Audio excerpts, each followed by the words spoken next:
Jadi essay, apa sih yang dimaksud dengan essay?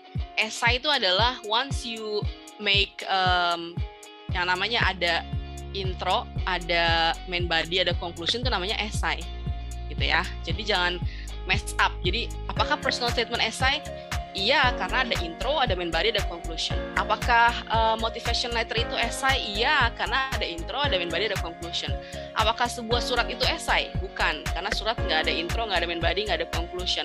Apakah notes, laporan kerja itu essay? Bukan, gitu ya. Jadi essay itu apa sih? Essay itu tulisan akademis yang mengandung 3 unsur itu, intro, main body, conclusion. Ingat-ingat ya. Nah, nanti kemudian ada istilah-istilahnya, ada personal statement, ada motivation letter, ada study objective. So, kuncinya adalah introduce yourself and personalize. Ya, ini Rani yang siapin. Nah, before you write an essay, itu nggak bisa dikerjain dalam semalam suntuk, teman-teman.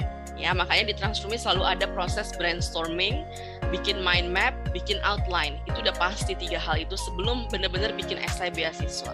Essay beasiswa juga macam-macam, essay kampus juga macam-macam gitu ya. Ada yang mintanya A, ada yang mintanya B. So, yang tanda kuning pertama itu adalah data. Bagaimana data tuh jangan cuma ditaruh aja kayak tadi saya, tapi dimasukin ke ceritanya. Ya, yang di akhir ini jatuhnya vision yang tadi aku bilang. Kalau di bahasa Inggris tuh penulisan essay ada namanya thesis statement. Ya, inilah kunci dari semua esainya itu ada di sini, the last sentence of the introduction. Jadi misi yang tadi aku bilang, visi misi kita mau ngapain, ditaruh tuh di situ. Nanti saya mau memberitahu bagaimana proses dia menulis itu sehingga sampai esainya tuh cakep lah gitu, ya. Jadi aku mau nunjukin, kalau nggak salah, oke, ini tuh esai mentahnya dia nih ya, yang saya lagi share screen. Dia mau sekolahnya manajemen bisnis, oke. Terus tentunya saya sebagai tutor kan nanya ya, sebagai mentor, kenapa gitu, kenapa harus ke Belanda, kenapa harus ngambilnya ke Maastricht, ngambil bisnis dan segala macam. Ya jawabannya to be very honest ya seperti yang pertama ini, seperti yang saya lagi dilihat ya.